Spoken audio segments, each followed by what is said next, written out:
Voilà comment les Blancs parlent. Quand vous avez de la valeur, quand vous planifiez le succès, les choses arrivent comme il faut. OK? C'est vraiment important. J'insiste là-dessus. J'insiste là-dessus parce que nous, on avait toujours au moins 5 valeurs qui devaient nous aider à planifier notre succès. 5 valeurs. Action, no debate. Les gens qui débattent, qui ne savent pas passer à l'action, qui sont dans les business plans continuellement, on n'en veut pas en entreprise. Positive mindset, les gens qui sont positifs. On a pris, j'étais avec un ami DG, il m'a dit, viens m'aider, on va recruter quelques jeunes gens. C'était une entreprise qui était à Dakar et qui s'installait, qu'on a aidé à s'installer il n'y a pas longtemps en Côte d'Ivoire, qui a offert près de 15 postes permanents aux jeunes Ivoiriens. Ça clame quand même. C'est le genre de choses pour lesquelles nous autres, on a démissionné. D'accord? Faire en sorte que les gens aient du boulot et comprennent qu'il y a de la place. Donc, on a besoin de gens de valeur. À cet entretien-là, on l'a d'ailleurs fait ici. Il y en a un qui parlait. Le gars lui a dit tout simplement, nous, on n'a pas besoin de losers dans notre entreprise. Parce que les gens, souvent, dans les entretiens, ont l'impression qu'il faut justifier pourquoi ils ont quitté, comment leur DG était mal, comment ils se comportaient mal, comment ils géraient mal, ainsi de suite. Ils dénigrent leur ancien boulot, ils dénigrent leur ancien patron, ils disent des choses et tout. Ils essaient de justifier leur erreur, ils essaient d'excuser leur faiblesse. Non, on n'en a pas besoin. Positive mindset, ce que vous dites, ce que vous pensez, les actions que vous posez, ces choses-là doivent démontrer le genre de réponse que vous attendez. Même Dieu, là, pour que Dieu te donne quelque chose, tu dois penser, agir et parler comme si tu avais déjà cette réponse que tu attendais de lui. Voyez un peu, c'est ça aussi, hein? Planifier notre succès. Ne voyez pas toujours le succès que les gens ont comme ça, comme quelque chose qui tombe comme ça du ciel. Non. Les choses se planifient. Même les échecs sont une étape nécessaire pour bâtir votre succès. C'est pour ça qu'il ne faut pas avoir peur des échecs. OK? C'est important. Positive mindset, action, no debate, responsibility. Le fait que les gens soient responsables. Non, c'est lui-là qui a fait qu'on n'a pas vite fait notre lancement. C'est telle personne qui a fait que le produit a échoué parce qu'il n'a pas fait ci, il n'a pas fait ça. Assumez vos responsabilités. Si tu es chef de projet, on nous a appris à dire c'est toi, c'est ton nom.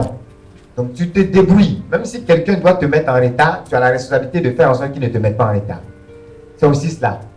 Les patrons qui sont là et qui toujours mettent la responsabilité sur leurs employés et tout, on n'en veut pas. Et les entreprises en ont marre de ce genre de personnes qui ne savent pas assumer leurs responsabilités. Develop self and others. Se développer soi-même. Et aussi, puisqu'on recherche des leaders, développer les autres. Et je crois que c'est ce que vous venez de faire aujourd'hui. Vous pouvez vous-même vous acclamer. C'est quelque chose d'exceptionnel. Parce qu'aux entretiens, j'ai été membre du comité de sélection de plusieurs projets internationaux. Et même en multinational, avec le comité de direction, on avait souvent des comités de sélection pour des programmes qu'on appelle Management Training, où on prend par exemple des jeunes diplômés qui viennent de sortir, on les recrute et on les forme sur un certain nombre d'années. Je vous assure, il y a 2 de mes assistants qui en moins de 2 ans ont été expatriés. Et à l'heure où je vous parle, j'ai fini moi à Unilever, catégorie manager. C'est un poste, avant moi, les gens mettaient pratiquement 12 à 15 ans avant d'atteindre ce niveau. J'ai atteint ce niveau en 6 ans. Et après moi, mes 2 assistants que j'ai formés ont atteint ce niveau en 4 ans. En 2 ans, ils ont été déjà expatriés. Voyez un peu? Parce qu'on les a pris dès la base. Et les valeurs que je suis en train de citer, c'est des valeurs qu'on a testées, pas quand ils étaient dans l'entreprise, mais au moment même où ils sortaient de l'école. Donc, on va vous demander, par exemple, quels sont les derniers livres que vous avez lus? On va vous demander quels sont les derniers séminaires auxquels vous avez participé. Il est important que pendant que vos amis, enfin pour certains, à 6h30, chez nous à Makori, on voit des maquis où à 6h30, le lundi, les gens sont devant une bouteille de bière. Vous pensez que c'est la bouteille de la veille, mais il a un verre qui est rempli et il boit à 6h30 le lundi. Et tous ceux-là aussi viennent chercher travail. Vous avez pris votre samedi pour vous développer, c'est important. Parce que je vous donne ce secret-là. Nous, lorsque nous recrutons des gens à l'international, on s'assure que les critères, ce que nous on appelle standard of leadership, les valeurs du leadership dont on aura besoin pour un PDG dans 10 ans, on s'assure que dès qu'il sort de l'école, il a déjà ça. Tu peux ne pas avoir, par exemple, la capacité de développer les autres comme un PDG. Mais au moins, on veut voir. Est-ce que, par exemple, dans ta vie associative, dans ta vie peut-être à l'église, ou je ne sais pas où, dans les différentes activités que tu as eu à mener, est-ce que tu as eu des capacités pour développer les autres? Vous voyez un peu? On avait une autre valeur qu'on appelait Customer Orientation, ou bien External Orientation, qui consistait à voir est-ce que cette personne qui est là, se rend compte que l'entreprise, on gagne de l'argent. Donc, pour gagner de l'argent, il ne faut pas juste chercher de l'argent pour le plaisir de chercher de l'argent, ou bien juste pour s'enrichir, mais même l'entreprise fonctionne sur les principes du service aux autres. Ça veut dire quoi? Aujourd'hui, il y a des principes de satisfaction du client. Lorsque je donne un objet à un consommateur, je dois m'assurer qu'il a même plus, il obtient plus à travers ce service ou ce produit-là que ce pourquoi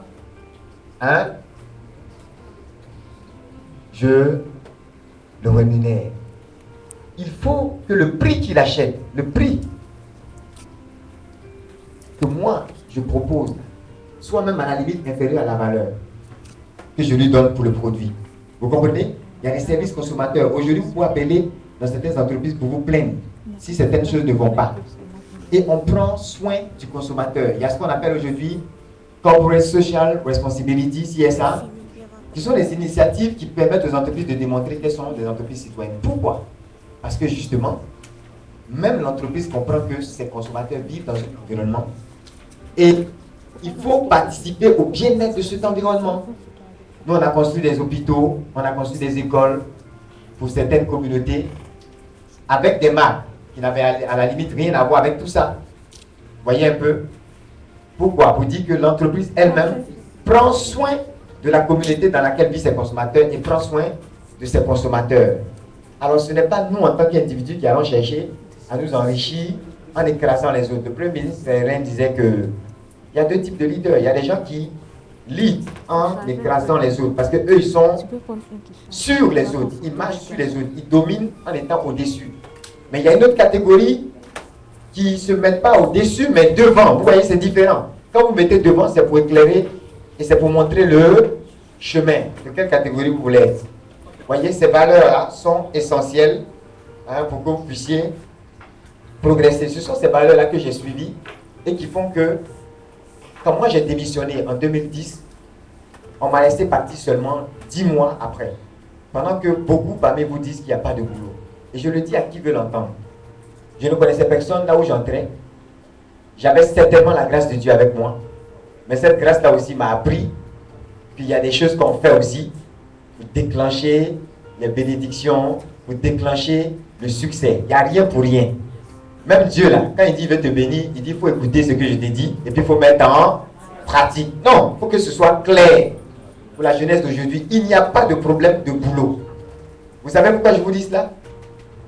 Depuis 2010 que j'ai démissionné, des gens m'ont dit « mais attends, tu peux laisser un poste comme ça ?» Mon véhicule de fonction coûtait 15 millions. On me l'a donné lorsque je partais, mais je ne l'ai plus aujourd'hui. D'accord? Parce que tu as beaucoup plus de sacrifices à faire quand tu as ton propre compte que lorsque tu es dans le petit confort et tout. Il y a eu des périodes où on disait oui, les salaires sont gelés et tout au niveau mondial. Tout le monde va voyager en business, en classe économique. Et dans ces années, moi j'ai voyagé en classe affaires. Tout ça, j'ai bénéficié de ça. J'ai fait des séminaires en Turquie, j'ai fait des séminaires à Johannesburg, j'ai fait des séminaires dans les plus grands hôtels de différentes parties du monde. J'ai laissé cela pour me consacrer à l'œuvre de Dieu et aux œuvres sociales avec une fondation que j'ai mise en place. Mais je sais pourquoi. Depuis 2010, je vous assure, il n'y a pas moins de 250 personnes ici à Abidjan qui peuvent dire qu'elles n'ont pas eu des opportunités à travers ma personne. Au moins 200 à 250 personnes ont eu leur première opportunité professionnelle. Et je suis... Ça, c'est juste pour un cabinet que j'ai fait, pour lequel je ne m'occupe pas. C'est-à-dire, je passe mon temps à prêcher, oui, la parole de Dieu, à prier, tout ça. Le cabinet tourne. Et je vous assure, il n'y a pas moins de 250 personnes qui ont eu des opportunités. d'autres, à partir de ces opportunités-là, ont eu plein de portes ouvertes. Vous pensez que si je restais dans ma bulle, là, en multinationale, oui, j'allais avoir peut-être mes 2 millions, mais je ne sais combien et tout ça, faire mes petits voyages par-ci, par-là, rouler ici et puis montrer que voilà, on est à l'aise dans les costumes et tout ça. D'ailleurs, je n'ai pas beaucoup aimé les costumes. Parce qu'on a toujours été des gens de terrain. Mais vous voyez, je n'allais jamais pouvoir avoir ces opportunités. Et en plus de ça, ce cabinet-là est sollicité par des personnes. Vous voyez, j'ai un de mes partenaires qui a fait HEC Paris, qui a 5 sociétés dans la sous-région. Il a des petits de HEC. Quand il dit HEC, est-ce que vous comprenez? Vous connaissez Harvard, vous connaissez HEC, donc vous savez de quoi je parle. J'ai déjà vu des gens qui l'ont pris comme stagiaire et autres. Mais il y a des problèmes, c'est moi qui l'appelle pour les solutionner. Ou bien pour proposer quelqu'un pour les solutionner. Ou bien pour lui donner un conseil. Et dans l'une de ces sociétés, je suis actionnaire. Donc dans un cabinet international, tout le monde n'a pas cette information. Parce qu'on me voit en train de prêcher la parole de Dieu. Vous voyez un peu, pour que vous compreniez que c'est les valeurs que je vous ai citées là, qui ont planifié ce succès. On n'est pas encore arrivé quelque part. On a aidé justement un de ces cabinets partenaires à s'installer. Je vous dis pas moins de 15 personnes ont eu des opportunités, des postes permanents. Ils ont même un véhicule et tout ça. D'autres ont fait avec moi des projets juste en 3 mois. Aujourd'hui, ils sont dans des postes permanents.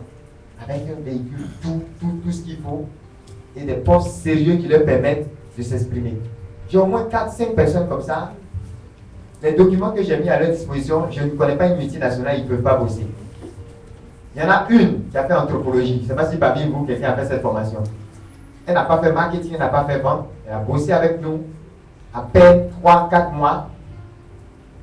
Aujourd'hui, la multinationale la réclame comme superviseur sur un certain nombre de projets commerciaux marketing, anthropologie. Elle n'a rien, elle ne comprenait rien du marketing, rien de la vente. Vous comprenez? Il y a des valeurs que vous devez avoir et qui vont faire de vous des personnes de succès. Quelqu'un disait que la clé du succès, ce n'est pas de chercher à être une personne de succès, c'est de chercher à être une personne de valeur. Quand tu as certaines valeurs, le succès, là, ça s'attire. Les Anglais disent ça ne se poursuit pas. Quelqu'un m'a compris? Alors pour terminer, juste quelques conseils sur la planification. Moi je vais vous dire, premièrement, décidez exactement ce que vous voulez. J'ai noté ça ici pour vous. Décidez exactement ce que vous voulez. En entreprise, même dans les grandes multinationales, on fait des workshops en début d'année pour ressortir le vision statement, la déclaration de vision de l'entreprise. Même les grosses boîtes comme Nestlé et autres, j'ai des amis là-bas, les gens font des workshops en début d'année. Je ne sais pas comment ça se fait-il que des individus ne s'asseyent pas la veille quand même d'une année pour réfléchir à ce qu'ils vont faire et pour réfléchir à ce qu'ils veulent. Je ne comprends pas cela. Décidez de ce que vous voulez. Ok? Parce que le pire usage que vous pouvez faire de votre temps, c'est de faire très bien quelque chose qui n'avait pas besoin d'être fait. Un peu comme je dis, pendant que Usain Bolt est en train de courir peut-être sur la piste quelque part là-bas, vous courez 6 secondes entre Mermoz et je ne sais où, mais personne ne vous a vu et ce n'était pas peut-être utile. Vous faites la meilleure des choses dans le mauvais endroit. D'accord? Donc, décidez exactement ce que vous voulez. Donc, c'est pour vous exhorter à avoir une vision. Vous voulez aller où? Qu'est-ce que vous voulez devenir? Celle qui a fait anthropologie, elle ne sait plus dans la démarche commerciale, elle ne sait plus dans le marketing. Ce qui fait qu'aujourd'hui, elle commence à être attirée par cela, elle se donne là-dedans à telle enseigne que, justement, elle a une telle mindset marketing que les gens même de la multinationale la préfèrent à d'autres personnes qui ont fait marketing. Donc, vous voyez, ce n'est pas le nombre d'années que vous avez passé à l'école, je suis désolé. J'ai fait un séminaire gratuitement pour quelques jeunes frères il n'y a même pas longtemps. Il y a un qui m'a dit, honnêtement, j'ai payé des millions dans cette affaire de cycle ingénieur dans cette école. En 2 jours, ce que j'ai appris avec vous, ça peut me permettre de bosser. Il a été honnête, il dit en 2 jours, jamais, je ne sais pas pourquoi je suis allé à l'école finalement. J'ai dit non, pas t'inquiéter, ils t'ont donné quand même les prérequis. Parce qu'il était tellement découragé, il s'est dit, mais si je bossais avec ce monsieur-là depuis peut-être, je ne sais pas, 2 mois, 3 mois, j'aurais quand même appris des choses, je n'aurais même pas besoin de me tuer comme ça. Voyez un peu. Deuxième chose, écrivez. Voyez, même pour nous qui avons la Bible là, on nous dit la vision, écris-la. Habakkuk 2, grave-la, écris-la. C'est un principe, vous voyez, les valeurs du leadership sont souvent tirées de la parole de Dieu également. écrit là. Il faut documenter. Prenez un papier. Même souvent, certains, quand ils dorment, il y a toujours cahier, stylo, des papiers à leur chevet. Parce que des idées peuvent venir. Chez nous, les Anglais, on dit insight. C'est-à-dire des idées tellement profondes que ça peut même vous emmener à créer un produit, à créer, à inventer quelque chose. Souvent, c'est comme ça. Quand vous êtes en train de planifier des choses, à force de planifier, votre esprit même travaille. Voyez, nous avons un Dieu qui est créateur et qui nous a fait à son image, de sorte à ce que nous-mêmes, nous avons cette capacité de création. Donc, ayez toujours un papier et puis un stylo. C'est aussi bête que cela, mais c'est la base de la planification. Ok? Pourquoi? Parce qu'il faut donner une forme tangible à ton but. Il faut cristalliser, crystal clear. Il faut que tout ce à quoi tu penses, ça soit clair. Arrêtez les visions qui se baladent dans vos têtes. Aucune banque même ne va te donner quelque chose si elle n'a pas un business plan clair. Pourquoi vous ne réfléchissez pas comme ça pour les autres domaines de vos vies? C'est pareil. Il faut cristalliser les choses. Ok? Ce qui n'est pas écrit est vague, est confus. Ce n'est jamais clair. Et justement, ça ne peut pas vous donner ce challenge-là de dire je vais atteindre ce but. Les entreprises le font. Nous, on le faisait chaque année en multinationale. On redéfinissait la vision. Aujourd'hui où je vous parle, la multinationale, Unilever que j'ai quittée, sur 10 ans, je sais qu'il y a des plans qu'on faisait. On a même fait des plans dans certains pays à l'international où on a travaillé. C'est-à-dire qu'aujourd'hui, il y a certaines crises, si ça arrive, on sait déjà comment on va réagir par rapport à ces crises. Si certains concurrents arrivent, on a déjà tous les scénarios en tête. Et par rapport à chaque scénario, on sait exactement comment réagir. Pourquoi? Parce qu'on a planifié. Parce qu'on appelle le war game. Je suis entreprise X. Si telle personne vient sur mon marché, comment il va venir? Quelles sont les possibilités par lesquelles il va venir et comment je peux réagir à ces possibilités? Ça, là, on a déjà tout ça. C'est dans les tiroirs. Celui qui déclenche, nous aussi on déclenche. Vous voyez un peu? Mais c'est ça la planification. On parle de crise. Renault, Nissan, Carlos Ghosn. Au Japon, là-bas, les gens intégrent le fait que demain il va y avoir un tsunami. Vous n'êtes pas Dieu. Vous n'êtes pas Dieu. La Côte d'Ivoire peut être dans un souci dans 2 semaines. On peut avoir des problèmes sociopolitiques dans 1 mois. On n'est pas Dieu. On ne maîtrise pas ce qui peut se passer. Il peut y avoir tremblement de terre dans n'importe quel pays. Il peut y avoir des désastres naturels. Donc, qu'est-ce qu'ils font? Dans leur stratégie, ils intègrent le fait que tout cela peut arriver. Ce qui fait qu'aujourd'hui, je vais vous donner un conseil. Si vous voulez être un manager à un certain niveau, vous voulez être un véritable leader, sachez que les gens vont vous prendre pas sur votre capacité simplement intellectuelle, mais sur votre capacité à naviguer en eau trouble.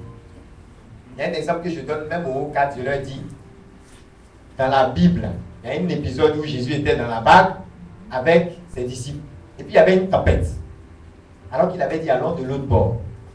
Les disciples ont oublié qu'il a dit allons de l'autre bord. Au lieu de tenir compte de sa parole, ils ont commencé à regarder la situation, la crise, la tempête. On va mourir, ils se sont agités. Lui, il dormait alors que l'eau montait dans la barque. Et il s'est levé, c'est lui qui a menacé la tempête et elle s'est calmée. Vous voyez, pour dire, il y a des gens comme ça qui ont la capacité de maîtriser les situations et de démontrer leur calme, leur sérénité et de réduire au silence toute tempête dans leur vie. Est-ce que vous voulez faire partie de ces personnes? Yes. C'est important parce que les crises ne vont pas cesser. Le monde ira de crise en crise et justement, les meilleures entreprises ont compris que désormais, il faut choisir les gens qui savent naviguer en pleine tempête. C'est ça aussi la planification. Ok?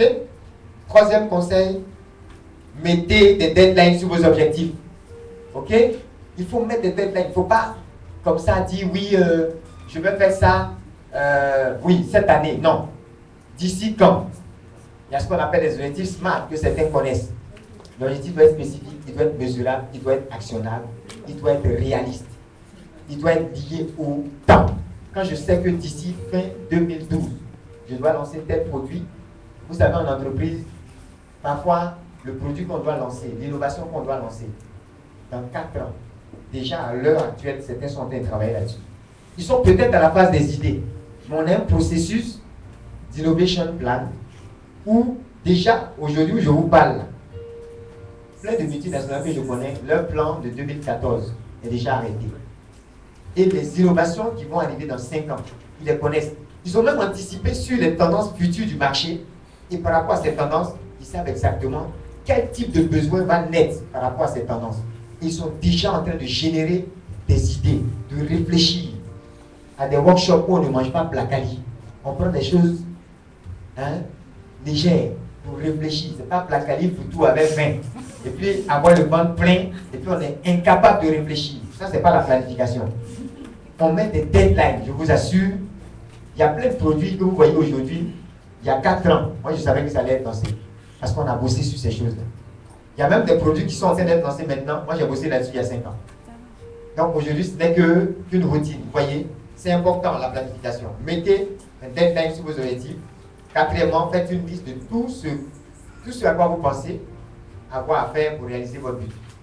Je veux devenir ministre, je veux devenir président, si c'est ton but, ok? Tu penses qu'il faut faire quoi? Un jeune homme a lu 700 livres pendant qu'il était au lycée, il est devenu un expert mondial dans son domaine. Parmi nous ici, combien lisent au moins un livre chaque semaine? Il y en a, c'est un effort pour eux, c'est tout leur demander. Moi, j'ai dans ma bibliothèque personnelle 6000 e-books dans différents domaines. Il y en a même que je n'ai jamais vu. Et je suis surpris de me rendre compte que parfois, quand tu vas à la Liberté de France, il y a des e-books qui sortent peut-être, moi j'avais ça il y a 5 ans, en anglais. Et c'est maintenant que les gens cherchent à traduire. C'est pour ça que nos amis anglophones sont toujours en avance sur nous. Parce que ces 6000 e-books là, je les ai acquis pratiquement à rien du tout. Et c'est pour ça que je les mets aussi souvent gratuitement à la disposition des gens. Donc vous voyez, on ne lit pas, on ne planifie rien. On ne fait même pas une liste pour dire oui, je vais atteindre tel but. Alors voilà ce qu'il me faut pour y arriver. Il y a plein aujourd'hui qui sont experts de leadership sans être eux-mêmes leaders. Tu es leader de qui et de quoi? Tu diriges quoi? Quel est le chemin que tu ouvres aux gens? Beaucoup aujourd'hui parlent du problème de l'emploi sans avoir donné un emploi à une mouche. Beaucoup aujourd'hui se mettent à la télé dans des vestes et parlent de choses qu'ils ignorent. Simplement parce qu'ils n'ont pas pris le temps d'être experts. Je dis toujours, parmi vous, je sais que beaucoup veulent peut-être un jour être consultants comme nous autres là. Consultants, seniors, coach, oui, c'est le bon mot, c'est intéressant. Pardonnez. Développez-vous dans votre domaine. Un jeune homme est venu me voir, oui, de temps en temps, tu vois souvent dans les CV, consultants, ceci. Tu le regardes comme ça. Tu lui poses 2-3 questions. Tu te rends compte qu'il n'a pas la pratique. Tu le prends. Tu dis voilà, fais ça. Commence ça. Commence ça. Voyez, le cabinet où je suis actionnaire, ils ont par exemple quelque chose de simple. Il y a un moment donné, j'étais allé le représenter à une réunion à la Banque mondiale. Une réunion avec différents cabinets qui étaient agréés Business Edge, qui est une certification Banque mondiale pour les projets PME et un certain nombre de projets d'entreprise. J'étais allé les représenter puisqu'ils sont basés à Dakar. Et beaucoup d'entreprises ont admiré un peu ce que ce cabinet-là faisait. Pourquoi? Ils se sont rendus compte qu'eux, ils passaient leur temps à faire des formations et tout. Mais après la crise, beaucoup d'entreprises n'ont pas besoin de formation. Beaucoup coupaient même leur budget de formation. D'autres, ça ne les intéressait même pas. D'autres même ne voient même pas l'intérêt de la formation. Mais qu'est-ce qu'eux, ils ont fait? En plus de la formation, vous voyez, par exemple, au lieu de former simplement des gens en vente, ils ont également un service qui est l'externalisation de la force de vente. Donc aujourd'hui, cette entreprise-là gère par exemple la force de vente de certaines multinationales. Ça veut dire quoi? Si je vends toi tes produits avec un système que j'ai mis en place, avec des vendeurs que j'ai recrutés, que j'ai formés et qui vendent avec une certaine performance, si demain je te dis que je vais former tes vendeurs, tu comprends que je suis crédible parce que j'ai déjà vendu pour toi. Voyez un peu. Donc en plus de former, ils ont pratiqué les choses. Et moi, ça m'est arrivé.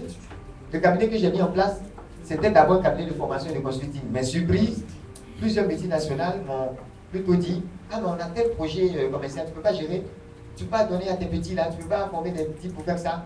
On a tel projet marketing, on a même des études de recherche. » Et finalement, je me suis rendu compte que ce sur quoi je voulais former les gens, on me donnait plutôt des contrats qui n'étaient pas des contrats de formation, mais qui étaient des contrats où il fallait pratiquer la chose elle-même. Donc, au lieu de venir, par exemple, former quelqu'un sur comment on fait une étude de marché, qu'est-ce qu'ils ont fait? On m'a donné une étude de marché. Mais quand on a prouvé qu'on sait faire, vous pensez que demain, ils vont hésiter à nous donner une formation? Non. En même temps que l'étude de marché va me rapporter des sous, en même temps aussi, la formation là-dessus me rapporte des sous. J'ai la crédibilité parce que je te montre que je sais faire, je te montre que j'ai les valeurs pour faire, j'ai les compétences pour faire, et cette crédibilité-là bâtit mon expertise de sorte à ce que je ne peux pas te passer de moi. C'est comme ça qu'on devient expert. Donc on ne reste pas comme ça à lire simplement aussi et à venir débiter ce qu'on lit. Voyez un peu. C'est important. Donc, apprenez, pratiquez, pratiquez, pratiquez. Ça aussi, c'est une clé dans la planification. Deux derniers points. Organisez votre liste là en un plan. Je veux être ministre. Voilà tout ce qu'il me faut faire pour être ministre. Je ne dois pas aller dans tel lieu. Ça aussi, c'est important. Voilà les lieux où je dois aller. Voilà les gens que je dois fréquenter. N'oubliez pas, il y a un principe en leadership qui dit dans 5 ans, vous serez la même personne, excepté pour les livres que vous aurez lus et les personnes que vous aurez fréquentées. Relations et puis connaissances. Voilà les deux choses qui vont te transformer. Sinon, d'ici 2020, ce ne sera rien. Ok? Donc, organisez votre liste là en un plan. Quelles sont les priorités? Je vais commencer par quoi? Quelle est la séquence? Je veux devenir ceci, je veux faire ceci. Je commence par quoi? Ensuite par quoi? Ensuite par quoi? Qu'est-ce que je fais maintenant et qu'est-ce que je fais plus tard? Sixième point, avant-dernier point, agis sur ton plan immédiatement. Action, no debate. Arrêtez les débats. Si vous êtes en train de faire un business plan, quand on vous donne des choses à faire, ne dites pas, je n'ai pas encore fini mon business, mais je n'ai pas encore fini la réflexion. On dit un plan, même s'il n'est pas parfait, il vaut mieux agir là-dessus que de ne rien faire sur un brillant plan. Tu fais un plan qui est brillant, mais tu n'as rien fait de ce plan. Ça ne vaut rien. Par rapport à quelqu'un qui a fait un plan qui est moyen, d'accord, mais qui a commencé à exécuter ce plan moyen. D'accord? Notez ça, c'est important. Un plan moyen vigoureusement exécuté est de loin meilleur qu'un brillant plan sur lequel rien n'est fait. Exécution, exécution, exécution. C'est une clé aussi dans la planification. Je me rappelle quand j'étais catégorie manager, chef de groupe, il y a le PDG au niveau mondial, quand il venait d'arriver, il a envoyé à tous les senior managers de la multinationale un livre qu'on appelait Execution, the discipline of getting the things done. L'exécution, la discipline d'avoir les choses faites. La discipline de réaliser les choses, tout simplement. Si je n'ai pas cette discipline d'exécution, je ne ferai rien. Je vais avoir de jolis plans, de jolies stratégies, de belles images, des PowerPoint extraordinaires, mais je n'aurai rien accompli à partir de ça. Ok? Donc, agis immédiatement sur votre plan. Et enfin, résolvez-vous à faire quelque chose chaque jour qui vous fait avancer dans la direction de votre but, dans la direction de votre vision. Vous voyez un peu, mon cabinet aujourd'hui est un bon pouvoir d'emploi et en 2012, je vais terminer par là, j'ai pratiquement en 6 mois fait 70 millions de chiffre d'affaires alors que j'étais en train de prêcher. En 6 mois, 70 millions de chiffre d'affaires. Et dans les 70 millions, il y a eu au moins 42 millions qui sont allés en prime et salaire à des jeunes diplômés qui n'avaient jamais travaillé auparavant. 42 millions. C'est pour ça que souvent, quand je m'assois et puis je regarde nos politiciens, je regarde tous ces milliardaires, dans beaucoup de points, je me dis, il y a beaucoup de plaisantins, de comédiens parmi nous. Parce que moi, j'ai rien dans mon compte. Je vous dis la vérité, j'ai rien. Mon compte à la HBC, si vous allez payer, il n'y a rien dedans. Mais pour que, avec rien, je puisse distribuer 42 millions de salaires en 6 mois, c'est que franchement, on n'a pas envie de servir les autres. Si on peut servir les autres, quelque chose peut se faire. D'accord? C'est vraiment pour vous dire, c'est encore possible. Rien n'est impossible à celui qui croit. Je vous exhorte véritablement à ne pas hésiter. Il y a un sacrifice derrière, il y a un prix à payer, mais il faut payer ce prix-là. Travailler chaque jour. Quand j'étais en entreprise, avant même de quitter, je savais que je n'allais pas faire plus de 8 ans dans cette multinationale malgré tous les avantages. Dieu, comment je peux faire pour que mon frère, ma soeur, que je ne connais pas, ait du boulot? La plupart des gens avec qui je travaille, il y a beaucoup que je ne connaissais pas, ni d'Adam ni d'Ève. Comment nous pouvons être pouvoir d'emploi? Ça me fait mal de voir encore au 21e siècle des PDG sérieux, des gens qui ont un PhD, dit à une jeune fille, parce qu'elle a besoin d'un stage, tu sois avec moi avant que je te donne. J'ai horreur de cela. J'ai horreur de cela. Et à cause de cela, j'ai dit à Dieu, qu'est-ce qu'on peut faire? Parce que les gens qui sont de vrais leaders sont les problèmes solvers. Ce sont des gens qui apportent une solution aux problèmes les plus graves de l'humanité. Vous comprenez? J'ai regardé et j'ai commencé à réfléchir. Et c'est comme ça que, à peine sorti, les contrats ont commencé à arriver. Voyez, on est béni pour être une bénédiction. Tant que vous êtes un centre de réception, vous allez stagner. Mais si vous êtes un centre de distribution, vous allez exploser. Alors, je vais m'arrêter là et dire à chacun ici, si moi, avec 0 dans mon compte, j'ai pu distribuer près de 50 millions de salaires et que j'ai pu donner des opportunités en moins d'1 an à plus de 200 jeunes gens, dont d'autres aujourd'hui sont dans des postes permanents dans différentes entreprises, alors c'est que chacun d'entre vous ici peut y arriver. Est-ce que quelqu'un sait qu'il peut y arriver? Oui. Alors tu vas t'acclamer toi-même. Et puis bon courage, merci à Xavier, merci à toute l'équipe pour cette opportunité de développement personnel. C'est une valeur du leadership qui est importante, se développer et apprendre aussi à développer les autres. Alors je vous félicite pour tout ce qui est fait et je pense que lorsque nous aurons des offres d'emploi ou des opportunités, on passera aussi par cette plateforme-là pour que beaucoup d'entre vous aussi aient la formation pratique qui va leur permettre de faire la différence en entreprise et aussi, pourquoi pas, des opportunités. Que Dieu vous bénisse et à bientôt. On va mentionner M. Daniel Laka. Merci. Il était bref, mais c'était consistant. Merci. On va le mentionner encore très fort. Voilà, nous sommes arrivés au point d'achèvement de notre séminaire. Nous avons retenu que optimiser notre potentiel en étant le producteur des circonstances de notre vie, nous devons devenir riches. Nous allons le devenir parce que nous sommes des personnes puissantes. Nous devons planifier nos rêves, tous nos rêves pour mieux réussir. On va s'acclamer très fort encore. Voilà. Le temps pour nous de dire merci à toutes ces mêmes personnes qui sont venues nous instruire. Voilà.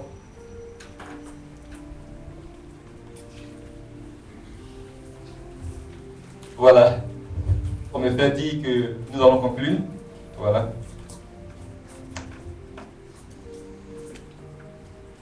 On va faire silence quelques secondes. On a entendu là. N'arrête pas ton sac. Fais silence. On va réfléchir à tout ce que tu as entendu. C'est important.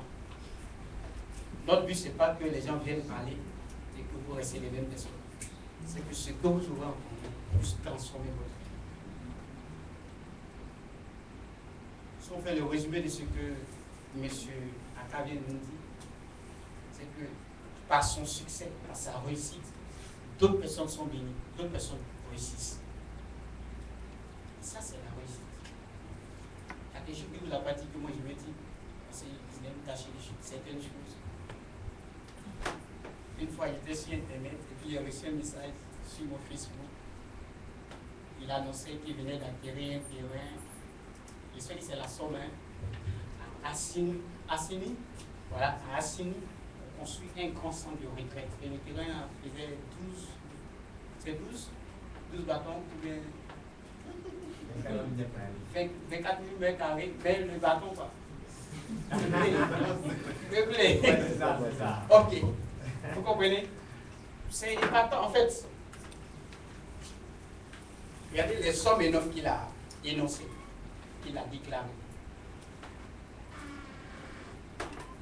Les personnes qu'il a permis de réussir, de trouver des emplois au travers de sa personne. Comme il le disait, il pouvait s'asseoir là-bas. Attendez. Bon, ça c'est lui, je vous ai dit, c'était moi, j'allais m'asseoir là-bas, bouffer un peu encore. Bouffer un peu encore. Hein? Même si c'était vous-même, ça allait être votre âme. Moi je suis sincère, oui. Vous ne voulez pas dire c'est vrai. Ok, ça peut être honnête. Vous comprenez? Mais il a méprisé ça parce qu'il savait qu'il pouvait mieux. Donc, optimiser son potentiel. C'est-à-dire ce qu'il avait là ne le suffisait pas. Puisque son but c'était d'aider d'autres personnes à se réaliser. Vous comprenez? Donc, en se libérant et en libérant ses talents, il est venu optimiser son potentiel pour aider d'autres personnes à atteindre leur objectif. C'est le souhait que j'ai pour toi ce soir. Que tu passes et que tu sois solution pour ceux qui sont plus de toi. Que tu sois vecteur de transformation et de changement dans ton environnement. Que d'autres personnes puissent retrouver le désir, l'amour de vivre à cause de ta vie et à cause de toi. C'est possible. Parce qu'avec ce que tu viens d'entendre, début matin jusqu'à 7 heures, c'est possible. C'est possible. Et pour conclure, je voulais dire quelque chose à quelqu'un. Si vous remarquez bien, tous ceux qui sont passés depuis matin ont touché toujours un point. Fais-toi accompagner. Tout le monde a parlé de coaching. Il a dit, il faut que tu aies quelqu'un. Il a dit, des gens sont venus le voir, mais il a eu pas d'impression. Il a constaté que ces personnes parlaient des choses qu'elles ne savaient pas. Donc, il est obligé de leur donner des exercices pour que ces personnes puissent vraiment connaître. S'il n'y a personne pour t'accompagner, même si tes rêves sont grands, tu dois t'arrêter en Chine. Si tu te fais accompagner, au moment où tu es en train de te décourager, la personne te dira, bon courage, avance parce que tu es sur le bon chemin. Sinon, avoir une vision, une grande vision, tout le monde a ça. Tout le monde rêve. Tout le monde veut réaliser de grandes choses. Mais combien de personnes parviennent à faire cela, à atteindre leur objectif? Il y a des prix à payer, il y a des efforts à faire. Il faut être prêt. Parce qu'il nous faut réussir. Il n'y a pas d'excuse pour nous. Nous n'aurons pas de justificatif ou bien de justification auprès des gens qui disent pourquoi nous avons échoué. Vous n'avez aucune raison d'échouer. Vous avez toutes les raisons pour réussir. Toutes les raisons. Donc le souhait que j'ai pour vous, allez-y et réussissez. C'est la plus grande malédiction que je veux que ça s'abatte sur vous. Réussissez. Soyez victime de la réussite. Et contaminez tous ceux qui sont autour de vous avec votre réussite et votre succès. Permettez à des familles qui sont misérables de sortir de leur misère parce que vous êtes là pour apporter la solution. Ne vous contentez pas de ce que vous avez. Parce que ce que vous avez ne peut pas aider ceux qui sont autour de vous. Je disais à quelqu'un, tu n'as rien et tu ne veux pas avoir plus. Tu veux aider les gens comment? Si c'est la pauvreté, la misère que tu vas apporter aux gens, ils ont déjà ça. Alors apporte quelque chose de nouveau, ce qu'ils n'ont pas. Et ce séminaire, ou ce temps que nous avons passé ensemble, est un temps qui doit te permettre de te repositionner et de te poser des questions que tu dois te poser pour aller de l'avant. C'était super. Yes, c'est super. Et optimisez votre potentiel. N'oubliez jamais ça. Ce que vous avez ne vous suffit pas. Alors ne peut rien apporter à ceux qui sont autour de vous. Donc optimisez. Créez le boom. Créez le succès au travers de votre personne. Comme il le disait, moi j'aime bien les costumes. Lui n'aime pas les costumes. Mais peu importe ce que tu seras, ce que tu aimes, ce que tu n'aimes pas, permets que d'autres personnes s'en sortent au travers de ta vie. Et Hachem dit, il a cité, et je vais réciter, il va dire cette citation, le succès ne se poursuit pas. Le succès ne se cherche pas. Le succès est quelque chose qu'on attire par la qualité de personne qu'on devient. Si tu deviens une personne de qualité, le succès va te poursuivre. Tu ne chercheras pas le succès. Le travail cherche certaines personnes. Par contre, d'autres cherchent le travail. Depuis combien d'années? Vous voyez? D'autres sont débauchés d'ici et là. À cause de quoi? De leur valeur. Demeurez bénis.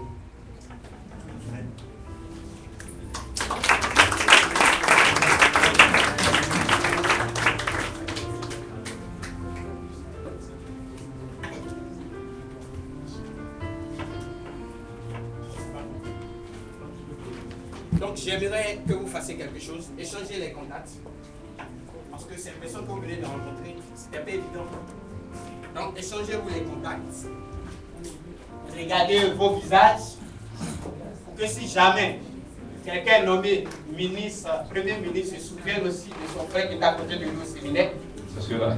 Dis-lui ton nom.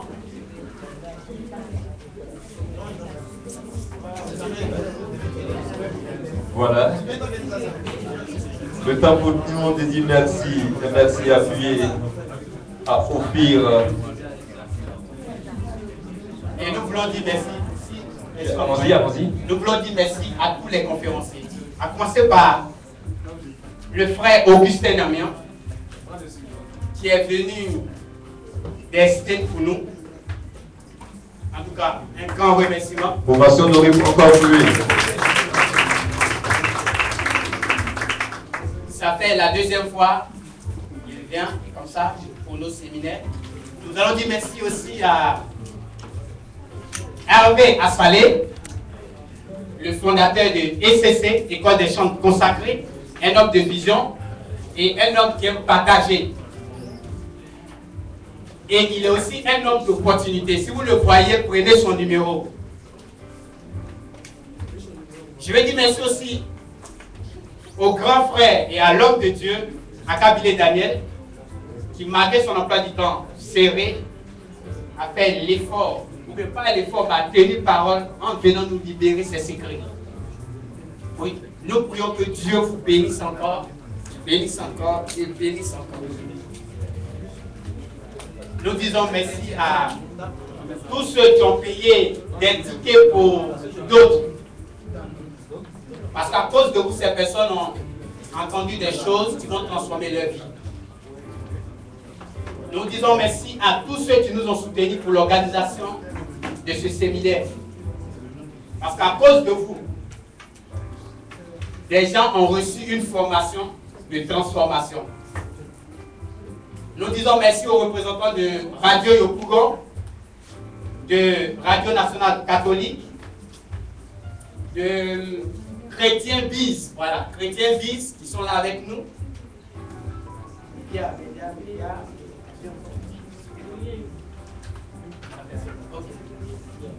Et de toute la grande équipe de ECC, non, l'UL d'Espoir, la grande famille,